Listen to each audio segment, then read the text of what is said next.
Hello बच्चों, शिक्षा with arts channel में आपका बहुत बहुत स्वागत है। आज मैं आपको पढ़ाने जा रही हूँ लाइन्स एंड एंगल्स लेसन 5। मैं आपको कुछ एंगल्स के बारे में बताने जा रही हूँ। पहले उसको जान लेते हैं, फिर हम लोग एक्सरसाइज शुरू करेंगे। ठीक है, क्या है एक्यूट एंगल? एक्यूट एंगल जो होता है वो 0 डिग्री से बड़ा होता है, 90 डिग्री से छोटा होता है, जैसे कि आपका 60 डिग्री।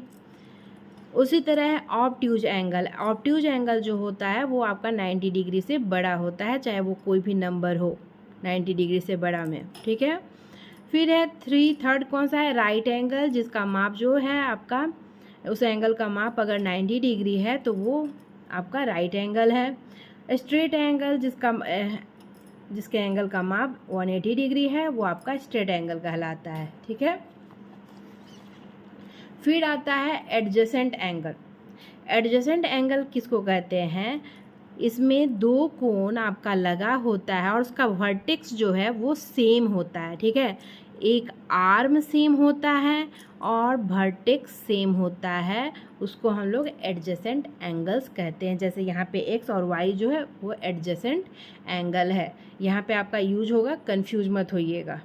ठीक है, 6 में क्या है? Complementary angle. उसी तरह से है आपका ये एडजेसेंट एंगल ही रहेगा। ये एडजेसेंट में क्या भी हम आपको बताएं, वर्टेक्स सेम, एक आर्म सेम। ठीक है, और ये दोनों मिलकर कितना आना चाहिए? 90 डिग्री। चाहे वो मेरा कुछ भी नंबर हो सकता है, लेकिन दोनों का सम जो है वो 90 डिग्री आना चाहिए। उसी तरह है सप्लीमेंट्री एंगल। सप्लीमेंट्री एंगल किसको कहते हैं? जिसमें एंगल्स का सम जो है वो 180 डिग्री आएगा। ठीक है, ये भी आपका एडजेसेंट ही है। फिर है लीनियर पेयर। लीनियर पेयर किसको कहते हैं? लीनियर पेयर में दो आपका नंबर रहेगा, है ना, एंगल का माप दिया रहेगा और आपको उसका सम जो है कितना आना चाहिए? 180 डिग्री। फिर एक और होता है, वो है वर्टिकली अपोजिट एंगल। जब एक लाइन दूसरे लाइन को कट करता है तो ये जो आपका ये एंगल 1 2 3 4 एंगल बना है ना, तो 1 के अपोजिट में कौन सा एंगल है? 3। तो 1 और 3 जो होता है वो इक्वल होता है। उसी तरह 2 के अपोजिट में कौन सा है? 4। यानी 2 और 4 जो है इक्वल होता है और ये आपका वर्टिकली अपोजिट एंगल्स कहलाता है। ठीक है, अब हम लोग एक्सरसाइज को स्टार्ट करते हैं।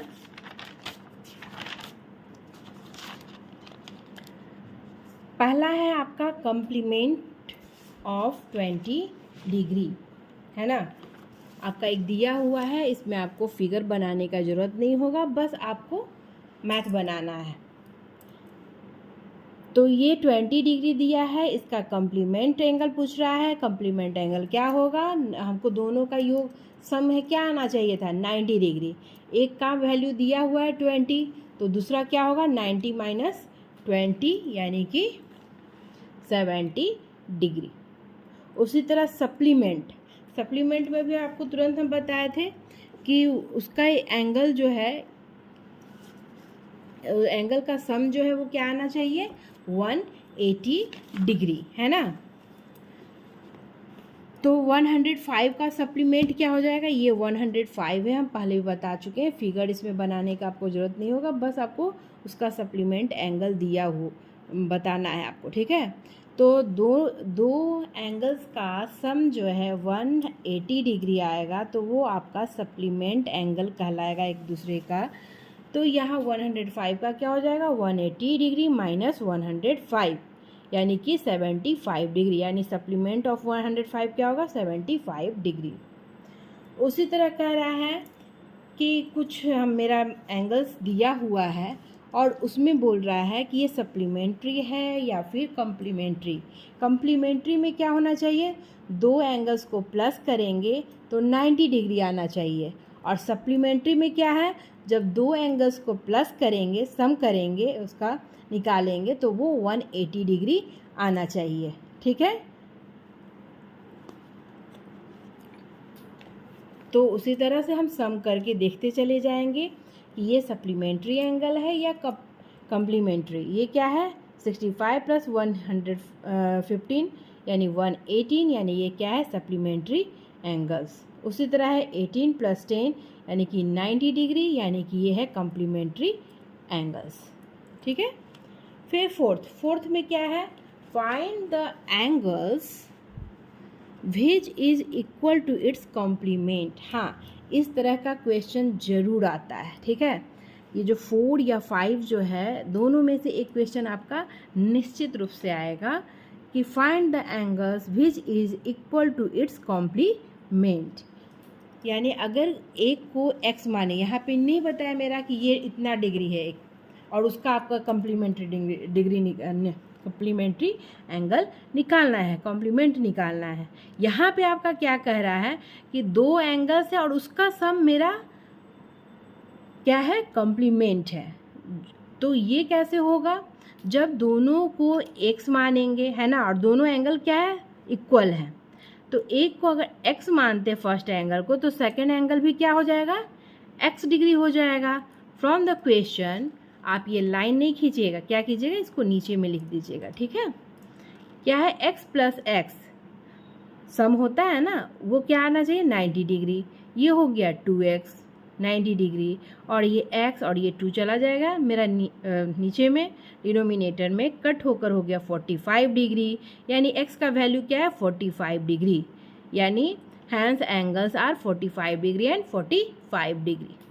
उसी तरह से आपका सप्लीमेंट्री वाला भी रहेगा, तो उसमें क्या करेंगे, बस x प्लस एक्स इसी तरह सेम टू सेम बनाएंगे, बस वहाँ पे 180 डिग्री रहेगा। ठीक है, तो आप निश्चित रूप से अब बना लेंगे, है ना। फिर 6 में क्या है, इन द गिवन फिगर, एक फिगर आपका दिया हुआ है, ये figure, in the given figure 1 and 2 are supplementary angles. ये क्या है, सप्लीमेंट्री एंगल्स है, और निश्चित रूप से सप्लीमेंट्री एंगल क्या होता है आपका, 180 डिग्री आता है उसका सम। इफ़ 1 इज डिक्रीज, अब 1 को अगर हम डिक्रीज कर दें, ये अभी हम लोग को क्या दिख रहा है, ऑब्ट्यूज एंगल दिख रहा है, ये क्या दिख रहा है, 2 जो है एक्यूट एंगल दिख रहा है ना। जो 90 डिग्री से छोटा होता है उसको एक्यूट एंगल कहते हैं, जो 90 डिग्री से बड़ा होता है उसको ऑब्ट्यूज एंगल कहते हैं।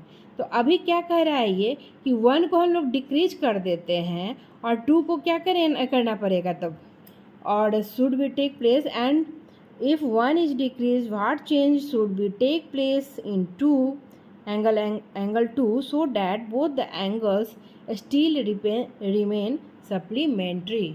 यानी कि इन दोनों का सम जो है 180 डिग्री ही आए, 1 को हम लोग क्या कर दे रहे हैं, डिक्रीज कर दे रहे हैं, तो निश्चित रूप से 2 को क्या करना होगा, हम लोग को इंक्रीज करना होगा, है ना। तो आंसर हमारा क्या हो जाएगा, if 1 is decrease then angle 2 will increase for both the angles still remain supplementary. दोनों एंगल को सप्लीमेंट्री रखने के लिए हमको एंगल 2 को इंक्रीज करना होगा।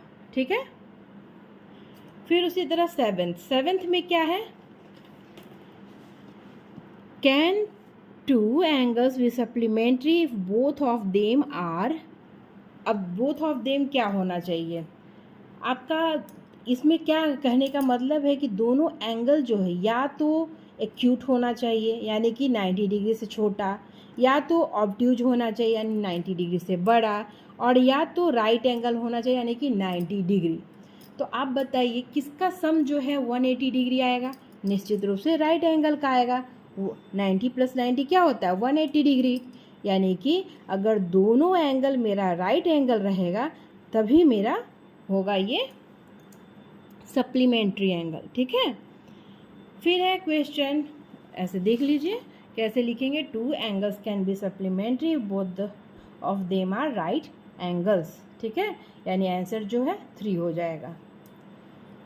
फिर 8 में क्या है, an angle is greater than 45 degree, it is complementary angle greater than 45 degree or equal to 45 degree or less than 45 degree। complementary angle में क्या होता है, complementary angle में दोनों एंगल्स का सम जो है वो 90 डिग्री आना चाहिए।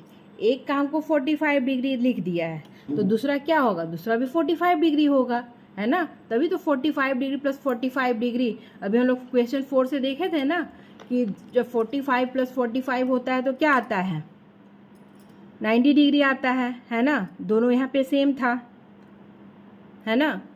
तो यानी कि आंसर हो जाएगा मेरा 45 degree. If an angle is greater than greater than 45, दोनों आपका क्या हो रहा था, 45 प्लस 45 हो रहा था। यहाँ पे ग्रेटर देन शब्द यूज किया है, यानी कि यहाँ पे क्या कर देंगे हम लोग, एक को लेस देन कर देंगे, है ना। तो ये हो जाएगा greater than 45 degree, then its complementary angles will less than 45 degree. ठीक है। फिर है नाइन्थ का कह रहा है इन द एडजॉइनिंग फिगर, आपको यस और नो में आंसर देना है। देख लीजिए क्या है, नहीं तो सेंटेंस में भी लिख सकते हैं इसको।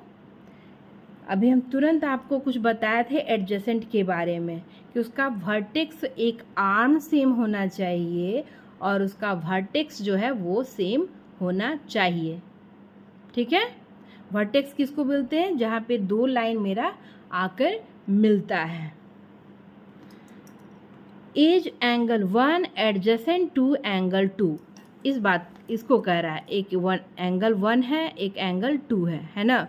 तो ये एडजेसेंट है, हाँ है।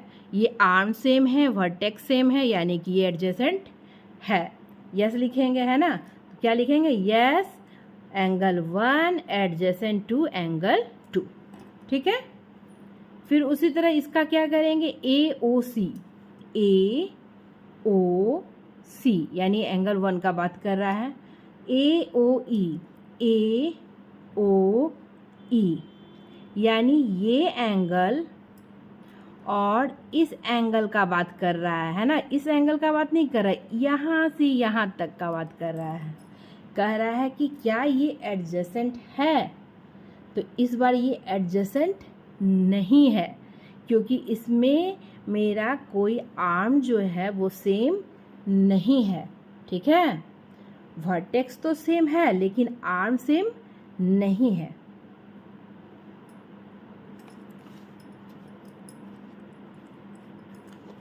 फिर क्या है आपका, मतलब कॉमन होना चाहिए वर्टेक्स। ठीक है। फिर है COE, CO और E यानी कि एंगल 2। EOD, EOD क्या ये लीनियर पेयर बनाता है, यानी ऐसे 2, एक तो एंगल 2 के बारे में बोला और एक एंगल 3 और 4 के बारे में बोला। क्या ये तीनों मिलकर लीनियर पेयर बना रहा है, यानी कि 180 डिग्री बना रहा है, तो हाँ बना रहा है ना। एंगल 2 प्लस एंगल 3 प्लस 4 क्या बना रहा है, 180 डिग्री, यानी कि ये लीनियर पेयर बना रहा है।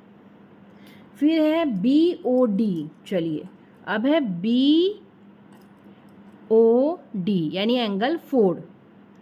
फिर DOA, DOA अब 4 और 5 की बात कर रहा है। ये बोल रहा है कि सप्लीमेंट्री एंगल है। सप्लीमेंट्री एंगल में क्या होता है, दोनों एंगल्स का सम जो है 180 डिग्री होता है। तो ये 180 डिग्री हो रहा है ना, एंगल 4 और एंगल 5 मिलके 180 डिग्री बना रहा है।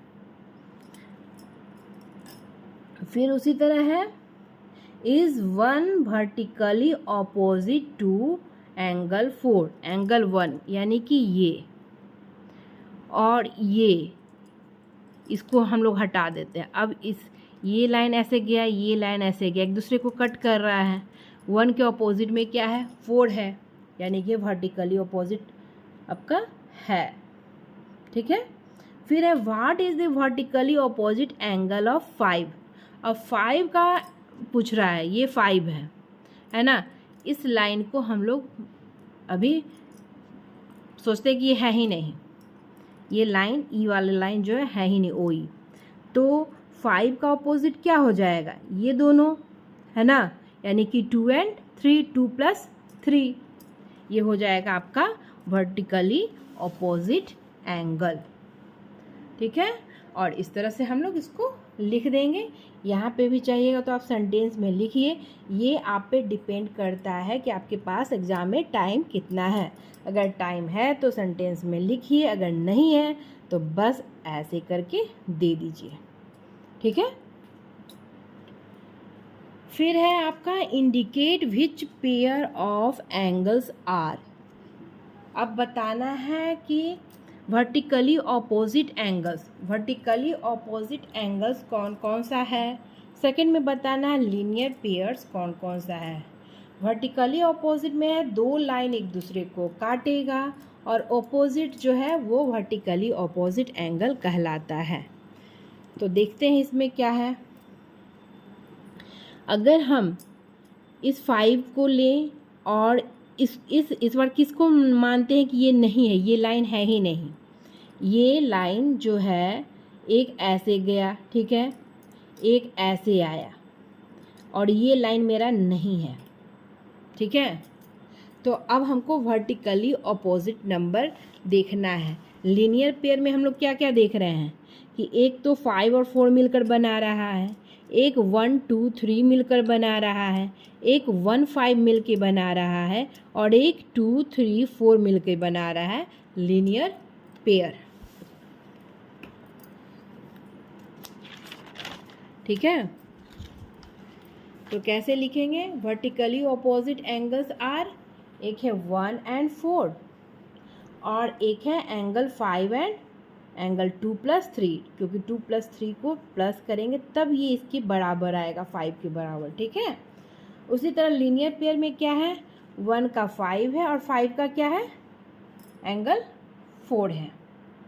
ठीक है, लीनियर पेयर दो का जोड़ा आपका बन गया। फिर उसी तरह से क्या है आपका 11th नंबर में है आपका कि in the following figure angle 1 adjacent to angle 2 give reasons. ठीक है, तो क्या ये एडजेसेंट है? आर्म तो सेम है 1 और 2 का, लेकिन इसका वर्टेक्स सेम है। इसका वर्टेक्स यहाँ है, इसका वर्टेक्स यहाँ है ना, तो ये तो मेरा हम एडजेसेंट नहीं है ना। तो क्या लिखेंगे? Angle 1 is not adjacent to angle 2 because they have no common vertex. फिर है 12 में क्या है, find the values of angles x, y and z in each of the following। हमको वैल्यू फाइंड करना है x, y and z का। हम अगर देखें तो ये ऐसे लाइन या एक ऐसे लाइन या एक दूसरे को काट रहा है ना, तो ये 55 डिग्री और x डिग्री ये वर्टिकली ऑपोजिट एंगल है, और वर्टिकली ऑपोजिट एंगल जो क्या होता है, इक्वल होता है ना। यानी पहला तो x का वैल्यू निकल गया, वो है 55 डिग्री। अब y पे आते हैं, तो ये ऐसे एक लाइन है और ये एडजेसेंट है ना, या लीनियर पेयर भी बना रहा है, तो ये जो है ये दोनों मिलकर 180 डिग्री आएगा। तो y का वैल्यू क्या हो जाएगा, 180 डिग्री माइनस 50 डिग्री, या माइनस करके क्या आ जाएगा, 125 डिग्री, है ना। फिर उसी तरह से अब फिर चलते हैं किस पे, जेड पे। तो जेड भी अब इस पे देखते हैं, तो ये 55 और जेड ये दोनों मिल के भी तो लीनियर पेयर बना रहा है ना 180 डिग्री का। तो ये क्या हो जाएगा, या तो जेड और वाई वर्टिकली ऑपोजिट करके कर देंगे, या तो 55 और एंगल जेड जो है आपका 180 डिग्री बना रहा है इस तरह से, तो ये 125 हो जाएगा। ठीक है, जैसे इसका वैल्यू निकाले या तो वैसे निकाल सकते हैं, और या तो फिर वर्टिकली ऑपोजिट एंगल होने के कारण एंगल जेड जो है एंगल वाई के बराबर है, यानी 125 डिग्री हो जाएगा, है ना। फिर है सेकंड फिगर दिया जो है इसमें अब बोल रहा है एक्स वाई जेड, तो इस बार हम किसको मान लें? ये लाइन तो आराम से दिख रहा है और एक ये लाइन दिख रहा है ना, इसको अभी हटा देते हैं, मान लेते कि अभी नहीं है। और या तो फिर अगर ये तीनों मिलके 45 degree plus x degree plus 25 degree मिलके क्या बना रहा है हमारा? ये जो है क्या बना रहा है? 180 डिग्री, है ना। यानी x का वैल्यू क्या हो जाएगा? ये हो जाएगा आपका x प्लस 65 और x प्लस 65 इक्वल टू क्या हो जाएगा? 180 डिग्री। यानी एंगल x इक्वल टू क्या हो जाएगा? 180 और ये माइनस 65 यानी कि 150 डिग्री। फिर सेकंड में क्या है? अब जो है ये जो है क्या है? x प्लस 25 और प्लस z, ये बना रहा है x 25 और z, यानी कि इस बार ये भी तो लीनियर पेयर बना रहा है ना 180 डिग्री का, है ना। तो 180 डिग्री का बना रहा है, यानी कि ये हो जाएगा एंगल z इक्वल टू, यहाँ x का वैल्यू दे दिया गया इससे, तो ये हो गया एंगल z इक्वल टू क्या हो जाएगा? 180 degree minus 140 degree equal to 40 degree.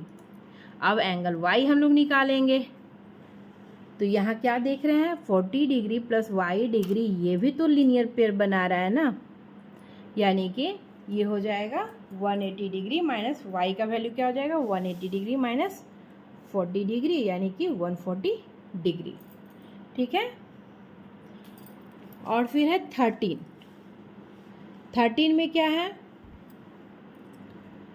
Fill in the blanks, उसको हमको भरना है। If two angles are complementary then the sum of their measure is क्या है? कम्प्लीमेंट्री है ना, तो उसका सम क्या होगा? 90 degree. If two angles are supplementary then the sum of their measure, यानी दोनों एंगल्स को प्लस करेंगे सप्लीमेंट्री एंगल में, तो क्या आएगा? 180 degree. Two angles forming a linear pair are, क्या होता है लीनियर पेयर में? सप्लीमेंट्री होता है एक दूसरे का, है ना, सप्लीमेंट होता है, यानी कि सप्लीमेंट्री हो जाएगा।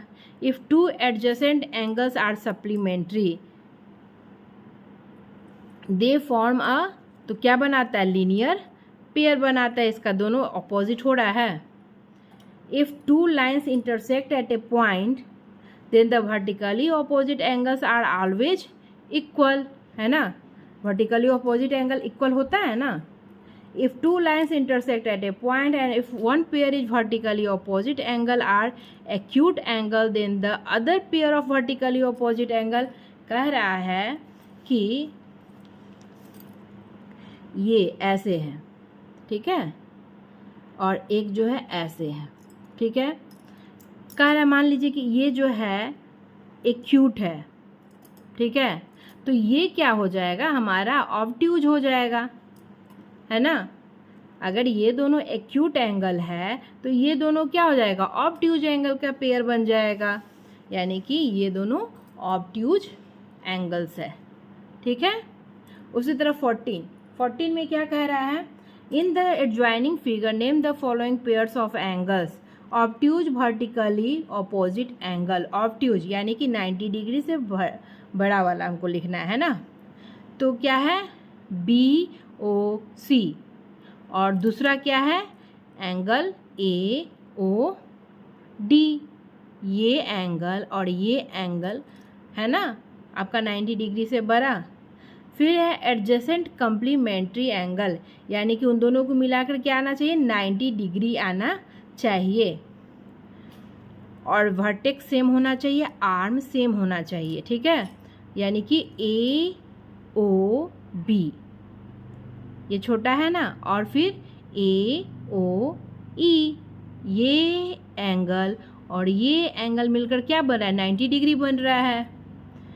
फिर थर्ड में क्या? इक्वल सप्लीमेंट्री एंगल, इक्वल होना चाहिए, सप्लीमेंट्री भी होना चाहिए, इक्वल भी होना चाहिए, यानी 90 डिग्री प्लस 90 डिग्री, यानी कि EOB एंड EOD, यानी ये एंगल और ये एंगल आपका आएगा सप्लीमेंट्री एंगल। फिर है अनइक्वल, इस बार बराबर नहीं, सप्लीमेंट्री तो हो लेकिन बराबर नहीं हो, तो क्या होगा, एक छोटा होगा एक बड़ा होगा, यानी ई ओ ए और ई ओ सी, ये वाला जो है इतना आपका सप्लीमेंट्री एंगल बना रहा है ना। फिर फिफ्थ में क्या है, adjacent angles that do not form a linear pair. Adjacent होना चाहिए, क्या होना चाहिए, एडजेसेंट होना चाहिए और वो लीनियर पेयर नहीं होना चाहिए, यानी कि दोनों को मिलाकर 180 डिग्री नहीं होना चाहिए। तो वो ऐसा बहुत सारा है इसमें। पहला है ए ओ बी और ए ओ ई, दूसरा है ए ओ E and A O D, है ना, ई ओ डी।